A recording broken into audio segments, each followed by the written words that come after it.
দেখি দেখি দেখি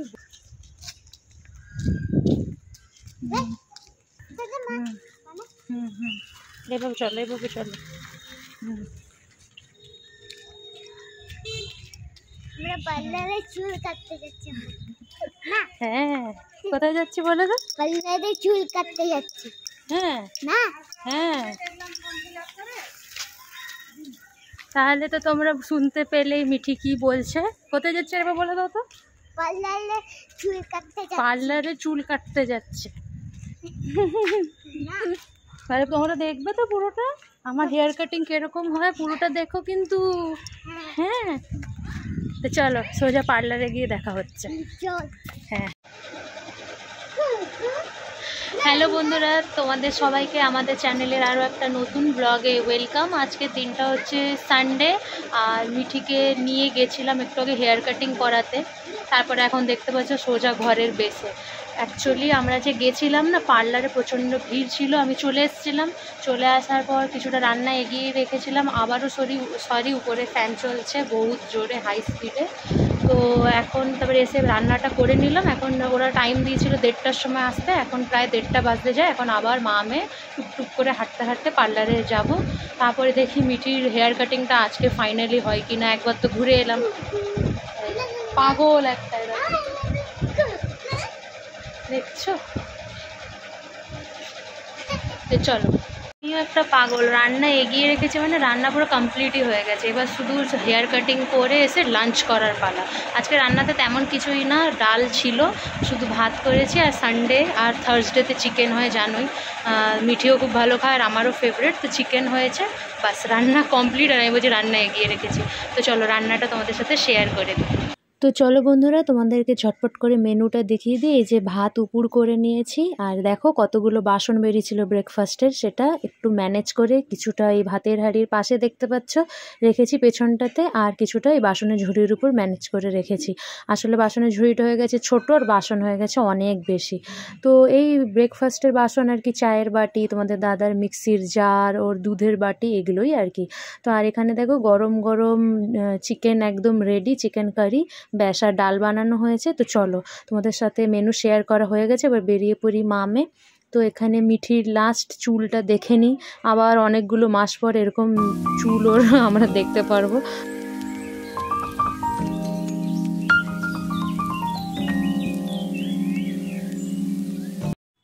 আমরা পার্লারে চলে এসেছি, যেরকমটা আমাদেরকে সময় দেওয়া হয়েছিল। আর এসেও দেখছি ভিড়, তখন অবধি কাজ হয়নি, কারণ মেকআপের বুকিং নেওয়া ছিল, সেই সব কাজই করছিলেন দিদি। আর আমি মিঠিকে এখানে জিজ্ঞেস করছি যে কী হয়েছে, ওর মুখটা স্যাড, তো ও বলছে ও স্যাড। তারপরে আবার দেখো এইভাবে আমার সাথে টাইম পাস করছে, শুধু দুষ্টুমি আর দুষ্টুমি। তো এখানে আমরা দুজনে বসে আছি আর ভাবছি যে কখন হবে আমাদের এই চুল কাটিংয়ের পর্ব শেষ আর আমরা ঘরে গিয়ে একটু পেট পুজো করবো। তো যাই হোক বাবা, আমাদের মানে নাম্বার এসে গেছে, মিঠিকে বসিয়ে দেওয়া হয়েছে আর হেয়ার কাটিংও এখানে শুরু হয়ে গেছে।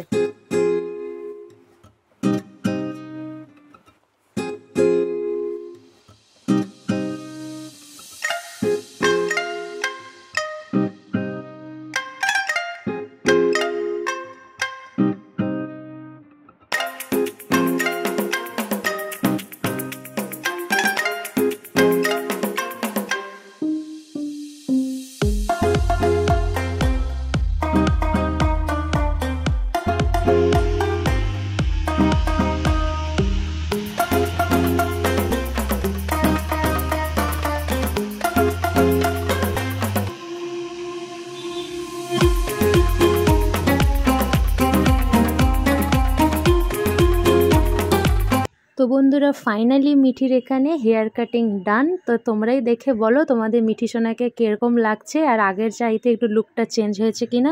আমার কিন্তু খুব ভালো লেগেছে। এর আগেও আমরা ওকে স্যালন থেকে কাটিয়েছিলাম, আমার খুব একটা ভালো লাগেনি, এটা একদম মনের মতো হয়েছে। তারপরে আমরা এসে লাঞ্চ টাঞ্চ করে নিয়েছি, তারপরে আকাশও এসে গেছিলো 3টের সময়, ও লাঞ্চ টাঞ্চ করে এখন আবার ব্যাক টু ওয়ার্ক, মানে কাজে ফেরত যাচ্ছে, ও লাঞ্চ ব্রেক শেষ হয়ে গেছে। আর রুমটা একটু অন্ধকার, তার কারণ এই যে মিঠি আমাকে জড়িয়ে ঘুমিয়ে ঘুমিয়ে রয়েছে, আর ওর ঘুম পাড়ানোর জন্য লাইটটা অফ করেছিলাম। তো চলো মিঠিকে ওর জায়গাতে রেখে দিই, তারপরে তোমাদের দাদাকে একটু এগিয়ে দিয়ে আসি। আর আমার এমনিতেও কিছু শুকনো জামা কাপড় আছে, সেগুলো তুলতে হবে। তো তোমাদের দাদাকে আগে এগিয়ে দিয়ে আসি, তারপরে জামা কাপড়গুলো তুলে দেবো। তো মিঠিকে এখানে এরকম বালিশ দিয়ে সিকিওর করে শুইয়ে আমি উঠলাম, আর তোমাদের দাদাও দেখো বেরিয়ে পড়লো কাজের জন্য। তো আজকে ওই দিক দিয়ে যাচ্ছে, কারণ কি ওকে গরুর দুধের জন্য গোয়ালাকে বলে যেতে হবে, কারণ ও সকালবেলায় না আজকে আনতে যেতে পারেনি। আর মিঠি যেহেতু বিকেলে দুধ খায়, তো ওর বাবা একেবারে গোয়ালাকে একটুখানি তাড়া দিয়ে যাচ্ছে যেন টাইমে দুধটা দিয়ে যায়। তো এখানে দেখো আমি জামা কাপড়ও তুলে ফেলেছি। এই জামা প্রায় 3 দিন পর শুকোলো। মিঠির হেয়ার কাটিং কিন্তু বেসিক্যালি আমিই করি, শুধু 1 বছর মানে 4th ইয়ারে বার্থডেতে ওকে স্যালনে গিয়ে কাটিয়েছিলাম, ওটা মিঠিরই শখে, নাহলে কিন্তু আমি ঘরে ওর হেয়ার কাটিং করে দিই একদম সেই 2 বছর বয়স থেকে। গুড মর্নিং বন্ধুরা, আজকে হলো পরের দিন, দিনটা সোমবার আর জন্মাষ্টমীর শুভ দিন আজকে। সবাইকে হ্যাপি জন্মাষ্টমী। অ্যাকচুয়ালি সানডে থেকে রবিবার থেকে ব্লগটা শুরু করেছিলাম, আর দেখানোর মতো তেমন কিছু ছিলই না, তাই জন্য ভাবলাম ব্লগটা কন্টিনিউ করি। তো আশা করছি তোমরা পুরো ব্লগটা দেখবে আজকের। তো ইতিমধ্যে তোমাদের দাদা কাজে চলে গেছে ব্রেকফাস্ট করে, দুধ রুটি, আর মিঠি সামনে বসে এখন ব্রেকফাস্ট করছে, আর আমি এখনও করিনি। আর আজকে বেশ অনেকগুলো জামা কাপড় ভেজানোর আছে, কাচাকাচি করার আছে, আর অনেক কিছু আমাদের মুম্বাইয়ের ট্রাভেল সংক্রান্ত মানে লাগেজ সংক্রান্ত অনেক কাজ আছে। তো সবই তোমাদের সাথে শেয়ার করব, তোমরা প্লিজ পুরো ব্লগটা দেখতে থাকো আর সঙ্গে থাকো। মিঠি এখানে মিঠির ফেভারেট ব্রেকফাস্ট করছে, কিন্তু আজকে মনে হয় এটা ওর ফেভারেট না, ভালো লাগছে না তার খেতে। অনেক দিন পর ইডলি দিলাম, তাও ভালো লাগছে না। ও খাবে আমার সাথে পরোটা চা, আর তার আবার পরোটা চা খেলে পেট ব্যথা করে, তাকে ওই জন্য দিয়েছি ইডলি, তার ভালো লাগছে না। অর্ধেক ইডলি এখানে নষ্ট করে, দেখো চাটনির মধ্যে ছাতু বানিয়ে দেয়। সবাইকে হ্যাপি জন্মাষ্টমী বলে দাও। জন্মাষ্টমী। হ্যাঁ ঠিক আছে, যাই হোক সবাই বুঝে নিও। হ্যাঁ, হ্যাপি জন্মাষ্টমী। বলে happy birthday Kanha. Happy birthday Kanha. হ্যাঁ, খেন আজকে গোপালের বার্থডে, বুঝলে? এই যে তোমাকে আমি গোপাল গোপাল বলি না, সেই গোপাল ঠাকুরের বার্থডে, বুঝলে? রাধা সেজেছিলে তুমি, তার সাথে যে সবাই গোপাল সেজে এসেছিল, হ্যাঁ স্কুলে, ওদের ওই গোপাল ঠাকুরের বার্থডে, বুঝলে? আজকেই আমি মিঠি যে রাধা সেজে স্কুলে গেছিলো ওটা আজকেই আপলোড করে দেবো, তোমরা অবশ্যই দেখো আর জানিও মিঠিকে কেমন লাগছে। তো যতক্ষণে এই ভিডিওটা ছাড়বো ততক্ষণে তোমরা জন্মাষ্টমী স্পেশাল ভিডিওটা দেখে নেবে, মিঠির রাধা সাজের যে ভিডিওটা। তো চলো এবার আমি নিজে চাটা বানিয়ে নিই। আমার তো একই টিফিন, তোমার দাদাই শুধু দুধ রুটি খায় না, ও তো ওর অসুখের জন্য খায়, আর আমি সুস্থ মানুষটা একই টিফিন খাই ডেইলি। আমাকে অন্য কিছু এনে দিলেও আমার ভালো লাগে না, আমি ওই চা পরোটাই খাই। চলো খেয়ে নি। তো বন্ধুরা চা বানাতে গেছিলাম, ফেরত এসে দেখি এখানে তো বিছানাতে একদম রুটি বানানোর কাজ চলছে। অবশ্য এটা রুটি না, লুচি আর কি। তো দেখো আটা নিয়ে সবসময় খেলে, এর বাবার থেকে চায়, যেহেতু রাত্রেবেলায় আকাশ ডিনারটা বানানোটা দেখে, তো তখনই আটার মণ্ডটা বাবাকে পটিয়ে নিয়ে নেয়, আর এই যে সারাদিন এই খেলাটা খেলে। আবার কি আটাটাকে ফ্রেশ রাখার জন্য আবার রাতে ফ্রিজে রেখে দেয়, দিয়ে সকালবেলা উঠে বের করে। পেন্ডে দিয়েছে ওকে, ঠিক আছে? তখন না টাটা ওকে এখানে চাচে আছে না, কানে এরকম হয়ে গেছিল। হ্যাঁ, এই ঘটনা বলেছিল আমাকে। ও স্বপ্ন হয়ে গেল, গল্পটা শেষ। যা, আমি অনেক দেরিতে ক্যামেরাটা অন করলাম, গল্পটা শেষ হয়ে গেল। বন্ধুরা ক্ষমা করে দিও, কি সুন্দর গল্পটা বলছিল। কি গল্প আমি বুঝলাম, সবই বুঝলাম, তোমরাও কি বুঝলে? হ্যাঁ, জম্বির গল্প, জম্বি না? হ্যাঁ, কেউ বুঝলো না? না না, বুঝলো না না, পড়ে যাবে লালকা, পড়ে যাবে। বাবা সো ট্যালেন্টেড। এক গামলা জামা কাপড় এখানে কেচে রেখেছি, দেখো এগুলো এখন মিলতে যাব। এই যে তোমাদের দাদা প্রত্যেক দিনের এক একটা শার্ট বেরোয় না, ও অসুখের পর থেকে একদম একটা ড্রেস রিপিট করে কাজে যাওয়া পছন্দ করে না, যাতে ও মানে অন্যান্য স্টাফ বা কেউ ভি ওকে নিয়ে যাতে ইনসিকিওর না ফিল করে। এমনিতেই ক্যান্সারের পর ওর কাজ পাওয়া বড় মুশকিল হয়ে যাচ্ছিল। আজকাল ক্যান্সারকেও লোক ছোঁয়াচে ভাবে, সেটা আপন কি বা পর যেই হোক। তো ওকে কাজে তো নিতেই চাইছিল না, ওই জন্য ও চেষ্টা করে যে অন্তত নিজের তরফ থেকে একদম হাইজিন মেনটেন করে কাজে যেতে। তাই জন্য এখন থেকে ও যবে থেকে কাজে ঢুকেছে 2 থেকে 3 বার ব্রাশ করে, ড্রেস প্রত্যেক বেলা চেঞ্জ করার চেষ্টা করে, মানে প্রত্যেক দিন। আগে তো একটা ড্রেস 2 দিন রিপিট করতো, কিন্তু এখন ও একটা ড্রেস 1 দিন পরেই যায়। তো যাই হোক, এখানে আমি জামা কাপড়গুলো মিলে দিচ্ছি, আর এখানে কিন্তু ক্যামেরাম্যান হচ্ছে আমার ছোট্ট সোনা মিঠি। ও কিন্তু ওর বাবার থেকে খুব ভালো ক্যামেরা করে। ওর বাবা যা ক্যামেরা করে অর্ধেক সময় আমাকে দেখা যায়, আবার এক এক সময় দেখা যায় না, কিন্তু এইটুকুনি মিঠি কিন্তু ফোকাস করতে যায় না যে কোথায় মা কী কাজ করছে সেই দিকে আমি ঘুরে ঘুরে করি। কিন্তু না, আমার না ভালো লাগে না মিঠিকে দিয়ে সব করাতে।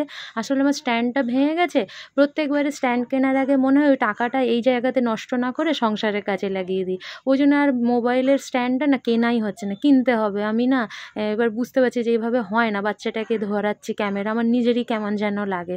ইভেন ও আমাকে 10 বার তলব দিচ্ছে, মা তোমার জামা কাপড় মিলতে যাবে, আমি ক্যামেরা ধরে দেবো, এই আর কি। তো দেখো, তোমাদের দাদা কিন্তু এটা দুপুরবেলা লাঞ্চ করতে আসেনি, এসেছে একটা খুশির খবর নিয়ে। তোমরা তো জানোই আমাদের মুম্বাই যাওয়ার ডেট খুব কাছেই, সেপ্টেম্বরের ফার্স্ট উইকে আমাদের ট্রেন। আর আমাদের মুম্বাইয়ের জার্নিকে আরও ইজিয়েস্ট আর আরামদায়ক সহজ করার জন্য আমাদের একজন সাবস্ক্রাইবার দিদি এত সুন্দর একটা গিফট পাঠিয়েছে, যেটা কিনা আমাদের মতো মানুষদের এটা কেনা ধরাছোঁয়ার বাইরে। এটা দিদিকে থ্যাংক ইউ বলে ছোট করব না, দিদি বারবার থ্যাংক ইউ বললে রেগে যাচ্ছে, তাই জন্যই মানে এটা দিদির এক প্রকার ভালোবাসা আর আশীর্বাদ। আর তার সাথে এই ট্রলি ব্যাগটার সাথে পাঠিয়েছে এই প্রসাদটা, মানে এতটা নিজেদেরকে ভাগ্যবান মনে হচ্ছে। জন্মাষ্টমীর দিন জন্মাষ্টমীর প্রসাদ আমাদের ঘরে এলো। সত্যি দিদি আমাদের জন্য ব্যাগটার সাথে সাথে এই প্রসাদটা পাঠিয়েছে, নিজে আবার এসেছে এক শহর থেকে আরেক শহর এই গিফটটা বয়ে দিতে, আর আকাশ শুধু বাস স্ট্যান্ড থেকে রিসিভ করে নিয়েছে। তো আকাশ কাজের মাঝখানে বেরিয়ে এই গিফটটা নিতে গেছিলো। ব্যাগটা দেখো, একদম ব্র্যান্ডেড আমেরিকান টুরিস্টার ব্র্যান্ডের ব্যাগ, যেটা আমাদের বললাম না প্রথমে ধরাছোঁয়ার বাইরে, আর একদম লার্জ সাইজ। আমি কিন্তু মিডিয়াম সাইজ আশা করেছিলাম। আকাশের যাতে কাঁধে টেনে ব্যাগ, মানে ওর খুব কষ্ট হয়, প্রত্যেকবারের মানে জার্নিতে ওর এতটা কষ্ট হয়, সেইটা দিদি শুনেছিল, তাই জন্য দিদি নিজের মন থেকে গিফটটা আমাদেরকে করেছে। আর এটা আর অন্য কেউ না, এটা হলো আমাদের সাবস্ক্রাইবার উত্তরাদি, যে মাঝখানে আকাশকে ফলো আপের জন্য কিছু টাকা দিয়ে আমাদেরকে সাহায্য করেছিল। কলকাতার ফলো আপ বাবদ যে টাকাটা আমরা রেখে দিয়েছি মুম্বাইতে গিয়ে কাজে লাগাবো, এটা সেই দিদি। ব্যাগটা তোমাদেরকে চলো খুলে দেখাই, যথেষ্ট সাইজটা দেখে তোমরা বুঝতে পেরেছো কতটা স্পেশিয়াস, তাও একটুখানি খুলে দেখিয়ে দিই। সত্যি বলছি, আমি না ভয়েস ওভার করতে করতে ভাষা হারিয়ে যাচ্ছি, কি বলবো কি না আমি নিজেই বুঝতে পারছি না। দারুণ, দুর্দান্ত, আকাশের খুব পছন্দ হয়েছে। আরে না পছন্দ করার কোনো অবকাশই তো নেই, কোথায় আমাদেরকে কাঁধে টেনে নিয়ে যেতে হতো। তোমরা জানো আমাদের কাছে নিজস্ব কাঁধে টানার পর্যন্ত ব্যাগ নেই। আমরা এত জীবনে শুধু কি করলাম, খাওয়া দাওয়া করে পয়সা খরচা করেছি, আর এই ট্যাটু বানানো, এই মোবাইল কেনা, এইসব করে 2 টাকা কোনোদিনও সেভিংস করিনি যে একটা লাগেজ ব্যাগ বা কিছু কিনবো। হ্যাঁ, আলমারি, টিভি সব কিছুই ছিল, ক্যান্সারের পরে পরে এগুলো সবই বিক্রি করে দিয়েছিলাম, তো কিচ্ছুই করতে পারি না। একটা লাগেজ ব্যাগ অবধি আমাদের নিজস্ব নেই। অল টাইম কোথাও যাওয়ার আগে আমার বাপের বাড়ি থেকে আমাকে চেয়ে নিয়ে যেতে হয়। তো এরকম একটা ভালো লাগে না, নিজস্ব একটা ব্যাগ যেটা পার্মানেন্ট আমাদের কাছে থাকবে, এরকম কিচ্ছু নেই। সেটা দিদির দৌলতে হয়ে গেল। দিদি একদম নিজের মন থেকে গিফটটা করেছে। থ্যাংক ইউ সো মাচ উত্তরাদি, আমাকে এত সুন্দর একটা গিফট দেওয়ার জন্য। দেখতেই পেলে লাগেজ ব্যাগটা কতটা সুন্দর, আর আমাদের আর কোনো কষ্ট নেই, ট্রলি করে যাব একদম আরামসে। আর চলো প্যাকিংয়ের সময়ও তোমাদেরকে শেয়ার করবো যে কীভাবে কী জিনিস নিচ্ছি। আমার তো মনে হয় মিক্সি নেওয়ার জন্য আলাদা কোনো ব্যাগও ক্যারি করতে হবে না, এটাতেই সব হয়ে যাবে। আর কি সুন্দর মানে উপরের দিকেও চেনের ব্যবস্থা আছে, যাতে জায়গাটা আরও স্পেসিয়াস করা যায়। খুবই ভালো হয়েছে ব্যাগটা দিদি, থ্যাংক ইউ সো মাচ। আমি মানে ওই দিন যতটা জন্মাষ্টমীর প্রসাদ দেখে অবাক হয়েছি, মানে ব্যাগ তো তুমি পাঠাবে আমি জানতাম, আবার মনে করে আমার জন্য প্রসাদও পাঠালে। Thank you so much. আমার সাবস্ক্রাইবাররা আমাদেরকে এত ভালোবাসে, সত্যি ইউটিউব ফ্যামিলিটা, আমি শুধু কথার কথা বলি না, তোমরা আমার নিজের ফ্যামিলির থেকেও উপরে। তো এই ব্যাগটা আমাদের ভীষণ একটা কাজের জিনিস হলো, মানে সত্যি আর কোনো কষ্ট নেই আমাদের। আমি মানে যত দেখছি তত ভাষা হারিয়ে যাচ্ছি। Thank you so much. বন্ধুরা লাগেজ ব্যাগটা তোমাদের কেমন লেগেছে বলো, তোমরাও জানিও তোমাদের ব্যাগটা কেমন লেগেছে। এটা দিদির শুধু ভালোবাসা না, এক রাস আশীর্বাদও। তো আমাদের মিঠির আর তোমাদের দাদার কোনো রকম মানে ওদের দুজনকে নিয়ে ট্রাভেল করতে আমার আর কষ্ট হবে না।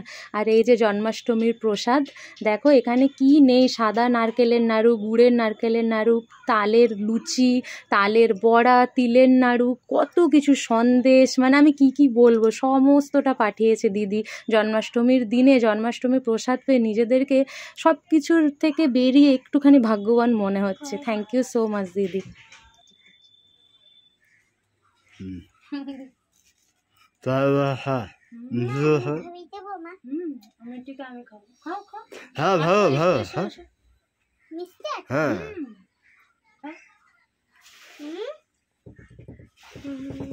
আমাদের কত ভাগ্য জন্মাষ্টমীর দিন প্রসাদ পেলাম।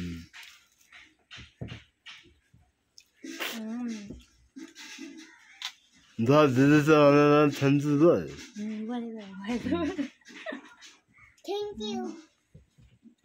ব্যাগটা আসবে আমি একদম আশা করিনি, কথা ছিল বৃহস্পতিবার নিতে যাব, সারপ্রাইজলি ব্যাগটা পেয়ে গেলাম। আর এসবের মাঝখানে রান্নাটাও বসিয়ে দিয়েছিলাম, এই যে ডাল সেদ্ধ, এটা তো নেক্সট দিন তোমরা জানো, আর ভাতও উপর দিয়ে দিয়েছি।